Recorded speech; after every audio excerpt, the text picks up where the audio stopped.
على رسوله الكريم أما بعد فأعوذ بالله من الشيطان الرجيم بسم الله الرحمن الرحيم ولقد يسرنا القرآن للذكر فهل من مدكر وقال النبي صلى الله عليه وسلم من صام رمضان إيمانا واحتسابا غفر له ما تقدم من ذنبه ومن قام رمضان ایمانا واحتسابا غفر له ما تقدم من ذنبه او كما قال علیہ الصلوۃ والسلام۔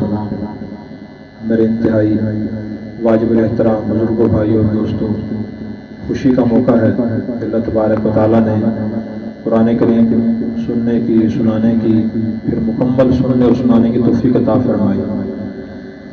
اللہ کی جس نعمت پر شکر ادا کیا رہتا ہے اللہ اس نعمت میں اضافہ فرماتے ہیں۔ اس نعمت پر اگر شکر ادا کیا جائے گا اللہ تعالیٰ مزید عبادت اور اطاعت کی توفیق عطا فرمائیں گے۔ نبی کریم صلی اللہ علیہ وسلم نے ارشاد فرمایا کہ جو شخص رمضان المبارک کے روزے رکھے گا ایمان کی حالت میں اور ثواب کی نیت سے، اللہ تعالیٰ اس کے پچھلے گناہ معاف فرما دیں گے۔ یہ تو روزے کی فضیلت ہے، اور رات کی عبادت کے بارے میں فرمایا کہ جو شخص بھی ایمان کی حالت میں ثواب کی نیت سے کھڑے ہو کر عبادت کرے گا اللہ تعالیٰ اس کے پچھلے گناہ معاف فرما دیں گے۔ دیکھیں تلاوت کی تراویح کی کتنی عظیم الشان فضیلت ہے۔ دنیا میں جس وقت ہم مسلمانوں نے تراویح پڑھی ہے، اس وقت دنیا میں بہت سے لوگوں نے پتہ نہیں کہاں کہاں ٹائم گزارا ہوگا۔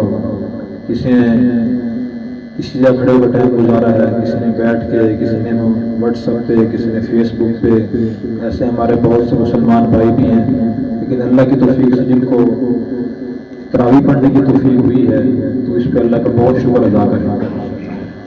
اور تراویح کی ایک رکعت پہ، ایک سجدے پہ 1500 نیکی اللہ تعالیٰ عطا فرماتے ہیں۔ آج قاری صاحب نے جو یہاں سے تلاوت شروع کی ہے سورہ علق سے، اس کی جو آخری آیت ہے وہ میں پڑھ کے سنا لیتا ہوں۔ پڑھنے سے سجدہ واجب ہو جاتا ہے، چلو پڑھتا نہیں ہوں، میں ترجمہ سنا لیتا ہوں۔ اللہ تعالیٰ نے فرمایا کہ تم سجدہ کر اور قریب ہو جاؤ۔ تو انسان کو، مسلمان کو ہر سجدہ اللہ قریب کرتا ہے، اور نبی کریم صلی اللہ علیہ وسلم نے بھی فرمایا کہ بندہ جب سجدے کی حالت میں ہوتا ہے اللہ کے سب سے زیادہ قریب ہوتا ہے۔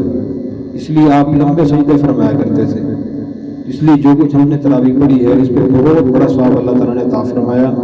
ایک تو ہمیں یہ معلوم ہونا چاہیے، دوسرا اس ثواب کو محفوظ رکھنے کی قدر بھی کرنی چاہیے۔ وہ قدر یہ ہے کہ ہم کوشش کریں مزید گناہ ہم سے نہ ہو۔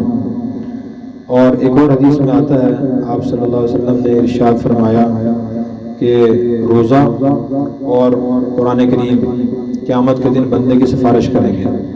روزہ کہے گا کہ اللہ میں نے اس روزہ دار کو دن کے وقت کھانے پینے سے روک کر رکھا تھا، اور قرآن کریم کہے گا کہ اللہ میں نے اس بندے کو رمضان کی راتوں میں قرآن کریم پڑھتے ہوئے، سنتے ہوئے سونے سے روک دیا تھا، ہماری سفارش قبول کیجیے۔ تو آپ نے فرمایا فیشفعانی، اللہ تعالیٰ روزے کی، قرآن کریم کی سفارش قبول فرمائیں گے۔ اس لیے جو اللہ نے یہ توفیق عطا فرمائی معمولی چیز نہیں، بہت بڑی توفیق ہے۔ ایک تو ہمیں اس پہ شکر ادا کرنے کی ضرورت ہے، دوسرا قرآن کریم کی عظمت ہمارے دل میں ہونا نہایت ضروری ہے۔ قرآن کریم کیا ہے، اللہ نے کیوں بھیجا ہے اس کو، اور اس کی عظمت اور فضیلت کیا ہے۔ اللہ تبارک و تعالیٰ نے انسان کو پیدا فرما کے آزاد نہیں چھوڑا، بلکہ اس کی رہنمائی فرمائی۔ قرآن کریم میں خود اللہ فرماتے ہیں کہ فرمایا کہ واللہ اخرجکم من بطون امہاتکم لا تعلمون شیئا، کہ اللہ تعالیٰ تمہیں ماں کے پیٹ سے دنیا میں اس حال میں لے کے آتا ہے کہ تم کچھ بھی نہیں جانتے۔ جب بچہ پیدا ہوتا ہے اسے 2 چیزیں جانتا ہے، ایک رونا، دوسرا ماں کا دودھ پینا۔ اسے کوئی بتاتا نہیں ہے، جیسے ماں چھاتی کے قریب کرتی ہے۔ ہر بچہ، انسان کا ہو یا جانور کا، اللہ نے اس کے اندر یہ شعور رکھا ہے کہ اسے یہ پتہ ہے کہ مجھے دودھ کہاں سے ملے گا، میں نے کیسے چوسنا ہے۔ دوسرا رونے کی علم اللہ بچے کو عطا فرماتا ہے، انسان کے بچے کو جب بھی اسے بھوک لگتی ہے، پیاس لگتی ہے، تکلیف ہوتی ہے، وہ روتا ہے۔ اس کے علاوہ انسان کچھ بھی نہیں جانتا، اسے سیکھنا پڑتا ہے۔ حتیٰ کہ انسان کو یہ پتہ نہیں ہوتا کہ میرا نام انسان ہے، اسے والدین بتاتے ہیں۔ اپنے جسم کے اعضاء کے نام اسے معلوم نہیں ہوتے، والدین بتاتے ہیں کہ آپ کے جسم کے اعضاء کے نام یہ ہیں، اس کی یہ ہاتھ ہے، یہ پاؤں ہے، یہ سر ہے، یہ آنکھیں ہیں۔ تو انسان کو سیکھا نہیں ہوتا، اسے سیکھنے کی ضرورت ہوتی ہے۔ تو اللہ تعالیٰ نے سکھانے کے لیے انبیاء علیہ السلام بھیجے، کتابیں نازل فرمائی، صحیفے نازل فرمائے۔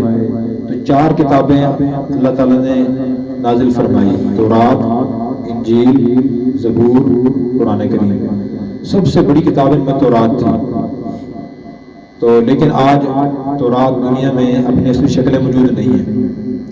اسی طرح تورات موسیٰ علیہ السلام پہ نازل ہوئی تھی، اور زبور حضرت داؤد علیہ السلام پہ نازل ہوئی تھی، اور انجیل حضرت عیسیٰ علیہ السلام پہ نازل ہوئی تھی۔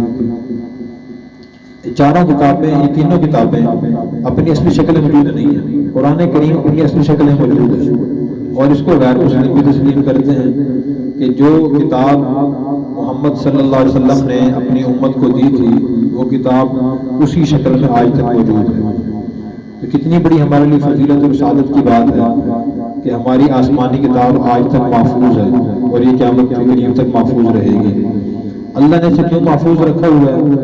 قرآن کریم میں اللہ تعالیٰ نے اس کی وجہ بتا دی، فرمایا کہ شہر رمضان الذی انزل فیہ القرآن ھدی للناس، یہ رمضان کے مہینے قرآن نازل ہوا لوگوں کی رہنمائی کے لیے، لوگوں کی ہدایت کے لیے، کہ قرآن کریم لوگوں کو راستہ دکھائے۔ تو قرآن کریم ہمیں ہر کام کا راستہ بتاتا ہے کہ آپ نے بولنا ایسے ہے، کھانا ایسے کھانا ہے، تعلقات آپ کے ایسے ہونے چاہیے، اللہ سے، مخلوق سے، معاملات آپ نے ایسے کرنے ہیں، آپ کے اخلاق ایسے ہونے چاہیے، آپ کے نظریات ایسے ہونے چاہیے، اپنے گھر کے لوگوں سے آپ کا رویہ اور سلوک یہ ہونا چاہیے، جن لوگوں سے آپ کا اختلاف ہو جائے ان سے رویہ اور سلوک آپ کا کیسا ہونا چاہیے۔ قرآن کریم ہمیں ہر کام کا راستہ دکھاتا ہے، لیکن افسوس یہ ہے کہ آج ہم نے راستے سے پوچھنا چھوڑ دیا۔ اکثر مسلمانوں کا ذہن یہ قرآن کریم برکتی کتاب ہے، آج اس کو چومے، پیشانی سے لگائے، جب بچی کی شادی ہو اس کو جہیز میں دے، اس کو قرآن کریم کے سائے کے نیچے سے گزار دے، اور اسی طرح اپنی جھاڑ کے غلاف میں بند کر کے گھر میں اونچی جگہ رکھ دے۔ ہمارا یہ اکثری سلوک ہے نا جی، اس سے ہم راستہ نہیں پوچھتے، جس کی وجہ سے زندگی میں ہم بڑی پریشانیوں کا شکار ہیں۔ تو قرآن کریم کی ایک آیت ایسی بہترین رہنمائی کرتی ہے، اگر آدمی پڑھے اور سمجھ اور عمل کرے تو حیران ہو جاتا ہے۔ مجھے ایک واقعہ یاد آ گیا، حضرت فضیل بن عیاض رحمۃ اللہ علیہ، یہ بہت بڑے اللہ کے ولی گزرے ہیں، جو ہماری امت کے بڑے بڑے اولیاء کرام ہیں، ان میں ان کا نام ہے۔ پہلے یہ ڈاکو تھے اور عرب تھے، اتنا ان کا ڈر اور خوف تھا کہ جب لوگ رات کو ان کے علاقے کے پاس سے گزرتے تھے تو ڈرتے تھے کہیں فضیل آ کے ڈاکہ نہ ڈال دے، ڈاکوؤں کے سردار تھے۔ ایک مرتبہ یہ ایک گھر میں ڈاکہ ڈالنے کے لیے داخل ہونے لگے، اسی گھر کی دیوار پہ چڑھے تو کسی اللہ والے گھر تھا، وہ رات کو بیٹھے ہوئے اندر قرآن کریم کی تلاوت کر رہے تھے، سورہ حدید کی یہ آیت پڑھ رہے تھے، الم یأن للذین آمنوا ان تخشع قلوبهم لذکر اللہ وما نزل من الحق۔ یہ عربی سمجھتے تھے نا، جو آدمی سمجھتا ہے وہی متاثر ہوتا ہے۔ کوئی آدمی ہمارے سامنے بیٹھ کے پشتو میں باتیں کرتا رہے، ہمیں کیا سمجھ آئے گی؟ اپنا درد بھرا قصہ سنا رہا ہے، خوشی کی بات سنا رہا ہے، غم سنا رہا ہے، تو سمجھ آئے گی ہمیں؟ کوئی سمجھ نہیں آئے گی، پشتو بول رہا ہے، کوئی فارسی بولتا رہے ہمارے سامنے بیٹھ کے، ہمیں کچھ سمجھ نہیں آئے گی۔ تو عربی بھی ہمارے لیے جنہوں نے سیکھی نہیں ہے، اجنبی زبان ہے، جب اسے سیکھیں گے، اسے سمجھیں گے تو پھر ہم پہ وہ اثر کرے گی۔ تو ان کو عربی آتی تھی، جب یہ آیت سنی تھوڑا سا کان لگایا اس کی طرف، اور اس آیت کا ترجمہ یہ ہے، اللہ تعالیٰ فرما رہے ہیں الم یأن للذین آمنوا، کیا اہل ایمان کے لیے اب بھی وقت نہیں آیا ان تخشع قلوبهم لذکر اللہ، کہ ان کے دل اللہ کی یاد سے، اللہ کے ذکر سے ڈر جائیں، وما نزل من الحق، جو اللہ نے حق اتارا ہے قرآن کریم کی شکل میں، اس کو سن کر پڑھ کر ان کے دل ڈر جائیں، کیا اب تک وقت نہیں آیا؟ تو تو جب انہوں نے یہ آیت سنی، عربی سمجھتے تھے، یہ آیت سمجھ میں آئی تو فوراً وہاں سے دل کی دنیا بدل گئی اور فوراً کہا بلا یا رب قدان، بلا یا رب قدان، بلا یا رب قدان، کیوں نہیں ہے اللہ، وقت آ گیا، وقت آ گیا۔ بس وہیں سے واپس گئے، توبہ طائب ہوئے کہ میں کس کام میں لگا ہوا ہوں، اللہ کی مخلوق کو تکلیف پہنچاتا ہوں۔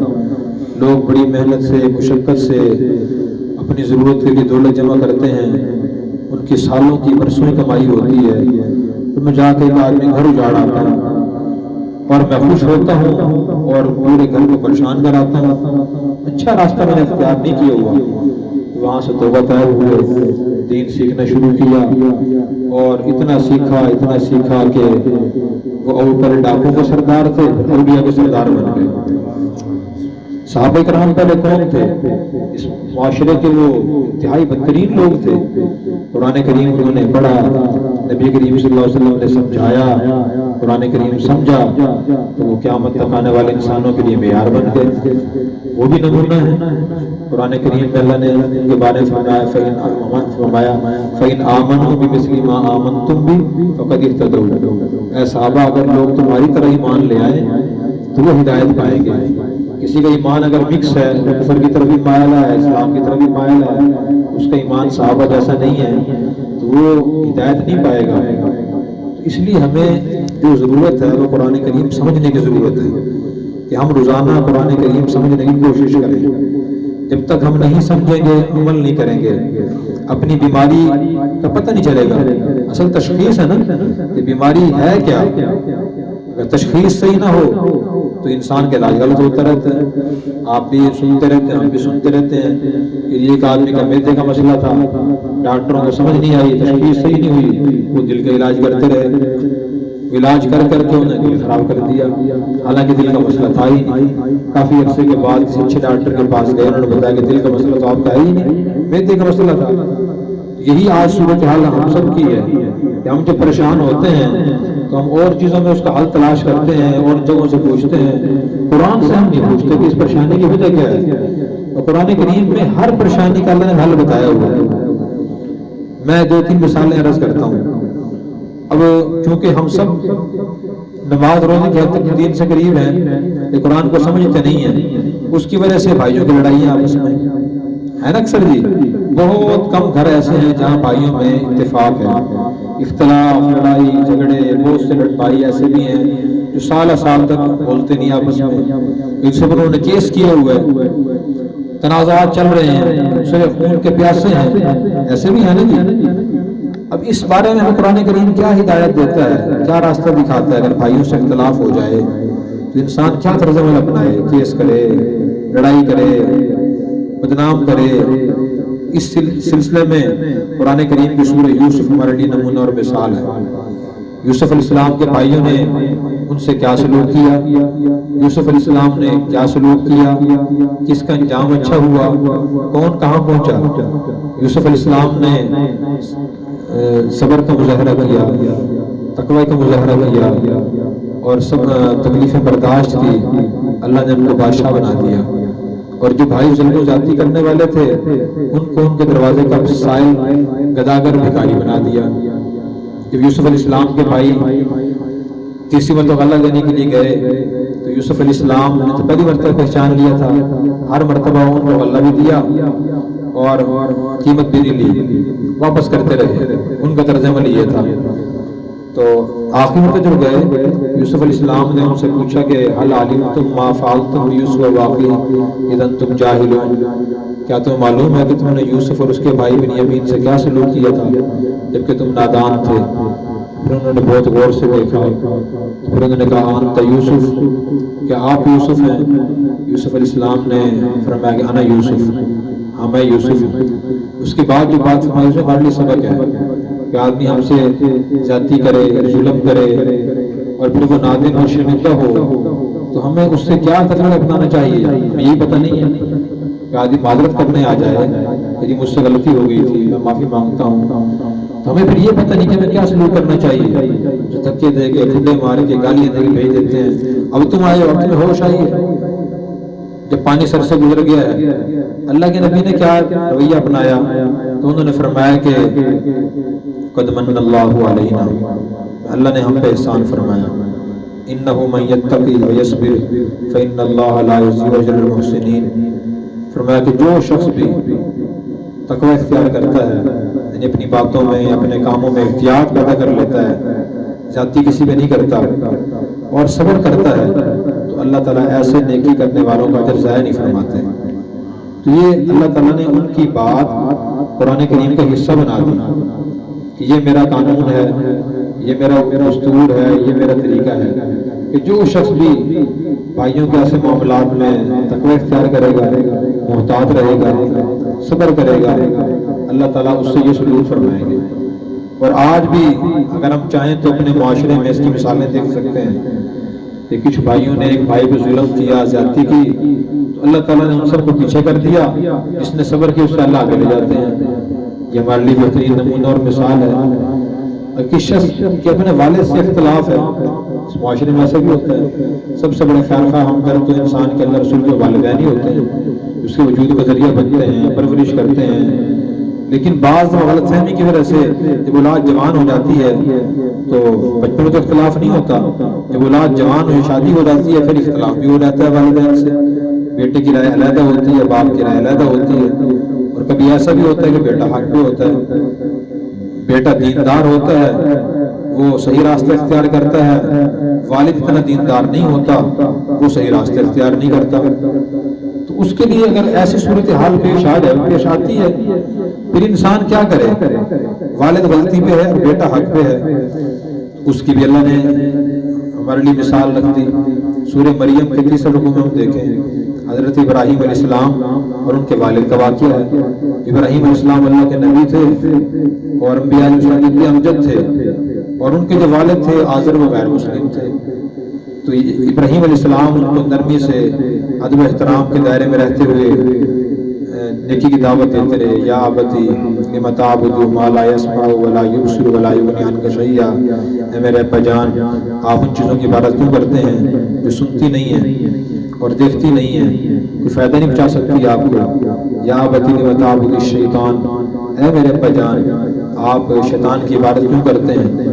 تو اس سے ایک تو یہ بات معلوم ہوئی اگر ایسا کوئی والد کسی کا سامنے آ جائے تب بھی آدمی اس کی ہدایت کی کوشش تو کرے، ٹہرا پلانے کی کوشش کرتا رہے، یہ ادب کے خلاف نہیں ہے۔ بہت سے لوگ سمجھتے ہیں کہ بیٹا باپ کو نصیحت نہیں کر سکتا، یہ غلط ہے، تو یہ بات غلط نہیں ہے۔ اگر بیٹے کے پاس علم زیادہ ہو، وہ دیندار ہو، اور والد کے پاس اتنا علم نہ ہو، تو جیسے والد غریب ہو بیٹا والد کو پیسے دے سکتا ہے، تو اسی طرح وہ اچھی بات بھی دے سکتا ہے، اسے بتا سکتا ہے، البتہ اس کی ذمہ داری ہے کہ وہ ادب کا دامن ہاتھ سے نہ چھوٹنے دے۔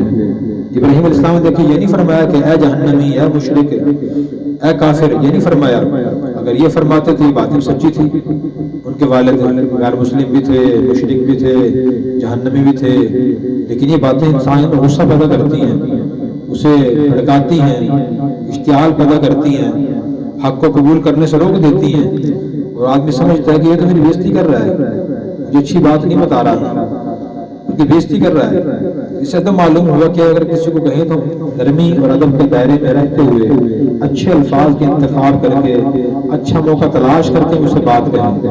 اب اس بات کا اکثر لوگوں کو نہیں پتا، اکثر تو کسی کو نیکی کی بات کہتے نہیں، تیری جو کر رہا ہے وہ کرتے رہے، خود بھگتے گا، لیکن اگر کہتے ہیں تو اتنے جارحانہ اور غلط طریقے سے بات کہتے ہیں کہ سننے والا کہتا ہے کہ میں نے آئندہ کی بات اس کی سننی نہیں، اور ہم کہتے ہیں حق بات تو کڑوی ہوتی ہے، نہیں لوگوں کہاں برداشت ہوتی ہے، اگر حق بات صحیح طریقے سے کہی جائے تو اس کا اثر ظاہر ہوتا ہے۔ تو یہ دو باتیں دیکھیں، اس سے معلوم ہوئی کہ حق بات لازمی کہیں لیکن نرمی سے کہیں، حکمت سے کہیں، اگر جسے بات کہی جا رہی ہے وہ بڑا ہے عمر کے لحاظ سے تو ادب کا لحاظ رکھتے ہوئے حق بات کریں۔ اگر کسی کی اولاد نافرمان ہو جائے وہ کیا کرے؟ اسے آگ کر دے، گھر سے نکال دے، لوگوں کے سامنے بدنام کرے، اس کے دوستوں کے سامنے بدنام کرے کہ آپ کا دوست ایسا یار، اس نے یہ زیادتی کی، یہ ظلم کیا، یہ بے ادبی کی، یہ نافرمانی، کیا کرے؟ اللہ تعالیٰ نے سورہ یوسف میں اس کا نمونہ پیش کر دیا۔ یوسف علیہ السلام کے بھائی یوسف علیہ السلام کو کنویں میں ڈال کے آئے اور آپس میں بیٹھ کے مشورہ کیا، اب جا کے ابا جی کیا کہیں گے؟ تو انہوں نے کہا جا کہیں گے بھیڑیے نے یوسف کو کھا لیا۔ اور یہ کرتا ہے، اس کرتے پر انہوں نے جانور ذبح کیا، اس کا خون لگا دیا۔ یوسف علیہ السلام اللہ کے نبی بھی تھے، ان کے والد بھی تھے، عمر میں بڑے تھے، تجربے میں بڑے تھے۔ تو یوسف علیہ السلام نے وہ کرتا دیکھ کر فرمایا کہ بل سولت لکم انفسکم امرا۔ یعقوب علیہ السلام نے فرمایا کہ بل سولت لکم انفسکم امرا، کہ تم نے اپنی طرف سے ایک بات بنا لی ہے، مجھے 100% یقین ہے بھیڑیے نے نہیں کھایا، تم نے خود اس کے آگے پیچھے کیا ہے۔ فصبر جمیل، میں صبر کرتا ہوں اور خوبصورت صبر کرتا ہوں۔ واللہ المستعان علی ما تصفون، جو تم باتیں بیان کر رہے ہو میرے لیے ہیں تو بڑی تکلیف دے، لیکن میں اللہ تعالیٰ سے مدد مانگتا ہوں۔ تو 3 باتیں فرمائی، ایک تو متنبع کر دیا کہ آپ کی بات غلط ہے، میں تسلیم نہیں کرتا کہ بھیڑیے نے کھا لیا۔ دوسری بات یہ فرمائی کہ فصبر جمیل، میں خوبصورت صبر کروں گا۔ خوبصورت صبر وہ ہوتا ہے جس میں انسان دل سے بھی اللہ کے فیصلے پر راضی ہو، اور انسان زبان سے غلط بات، نامناسب باتیں نہ کہے، تو یہ صبر جمیل ہوتا ہے۔ اور تیسری بات فرمائی میں اللہ سے مدد مانگتا ہوں۔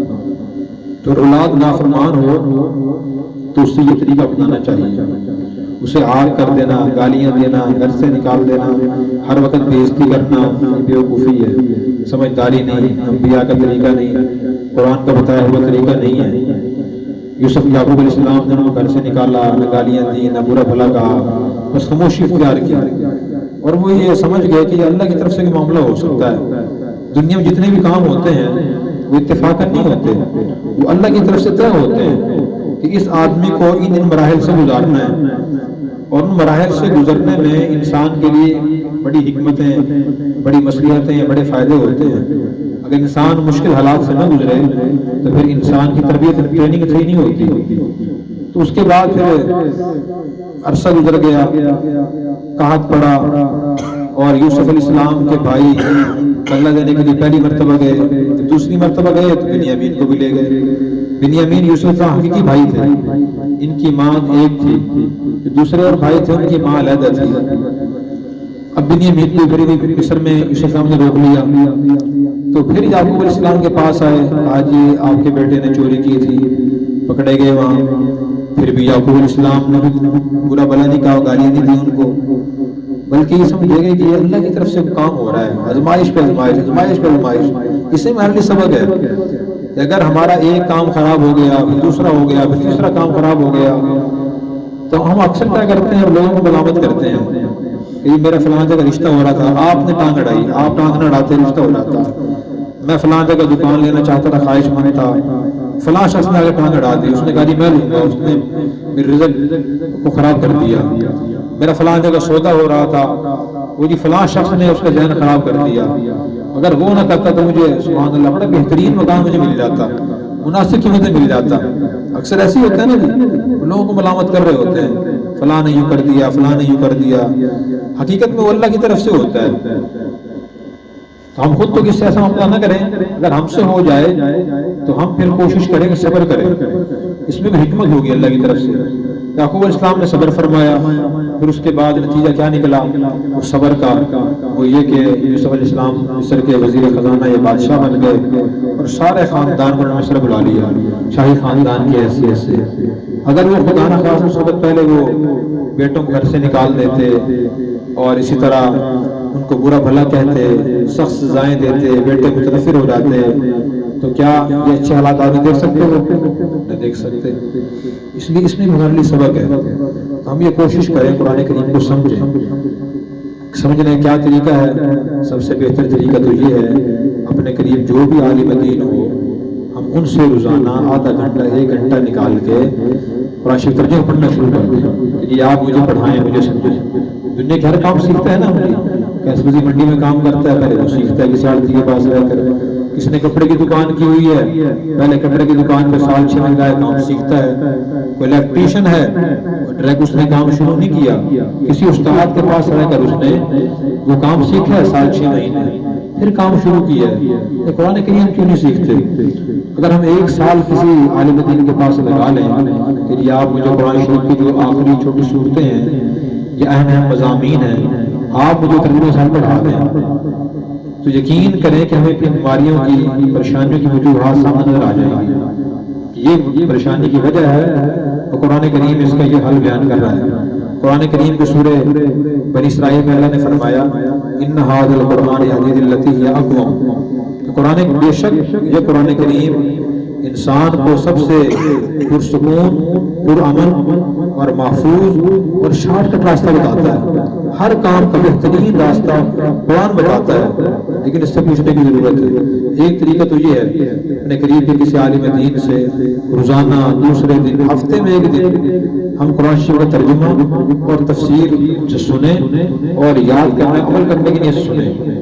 دوسرا طریقہ یہ کہ اپنے بچوں کو قرآن کریم کی ترجمہ تفسیر پڑھائیں، خواتین کو پڑھائیں۔ الحمدللہ ہمارے معاشرے میں عالمات، عالمہ عورتیں بھی ہوتی ہیں، مدارس بنے ہوئے ہیں۔ اپنی خواتین کو مہینے میں، ہفتے میں کم از کم ایک دن وہاں بھیجیں۔ اپنے کسی محلے میں ایک عالمہ کو مقرر کر لیں، کسی عالم دین کو مقرر کر لیں کہ جی آپ آ کے گھر سے قرآن دیا کریں مہینے میں ایک مرتبہ۔ تو کیا ایک مہینے میں 1 گھنٹہ نکالنا مشکل ہے خواتین کے لیے؟ ہمارے لیے مشکل ہے، لیکن قرآن کی سمجھنے ضرورت ہے یا نہیں ہے؟ ضرورت ہے۔ دوسرا طریقہ یہ ہے۔ تیسرا یہ کہ اپنے چھوٹے بچوں کو جیسے قرآن کریم پڑھاتے ہیں نا، مسجد میں بھیجتے ہیں یا قاری صاحب گھر میں پڑھانے کے لیے آتے ہیں، تو ہم کوشش کریں کہ بچوں کو شروع سے آسان آیات کا ترجمہ پڑھائیں۔ مثلاً قرآن کریم میں اللہ فرماتے ہیں ان اللہ مع الصابرین، بے شک اللہ صبر کرنے والوں کے ساتھ ہے۔ چھوٹا سا جملہ ہے، اگر یہ ہم بچوں کو یاد کرا دیں، یہ لفظ ہے، یہ الفاظ ہیں، یہ ترجمہ ہے، تو بچپن سے ان کو صبر کرنے کی عادت ڈل جائے گی۔ جب بچہ صبر کرے گا اس کے اچھے اثرات اس کے والدین تک ہی پہنچیں گے۔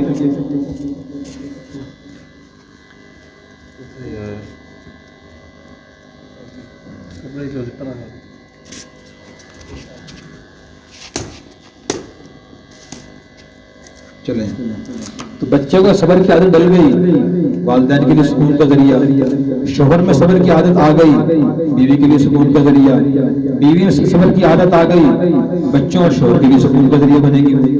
کسی ملازم میں صبر کی عادت آ گئی، اپنے بڑے کے لیے صبر کا ذریعہ، وہ سکون کا ذریعہ بنے گا۔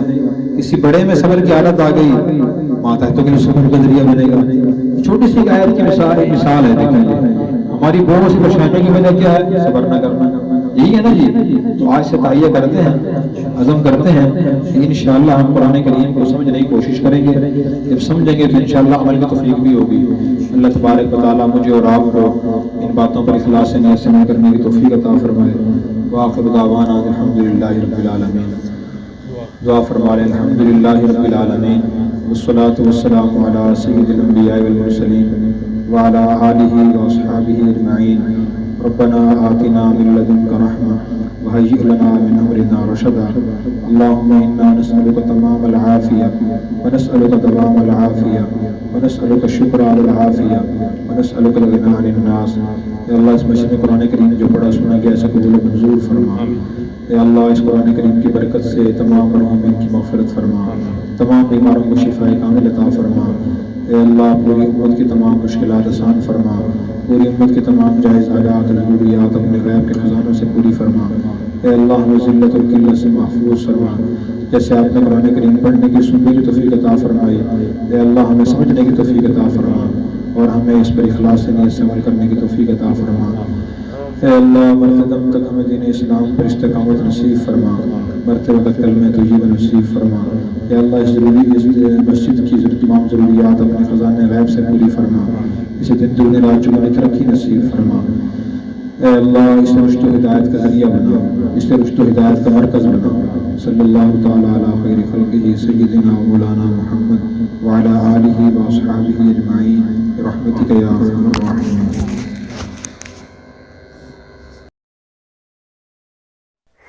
Subscribe now and press the bell icon. Never miss an update.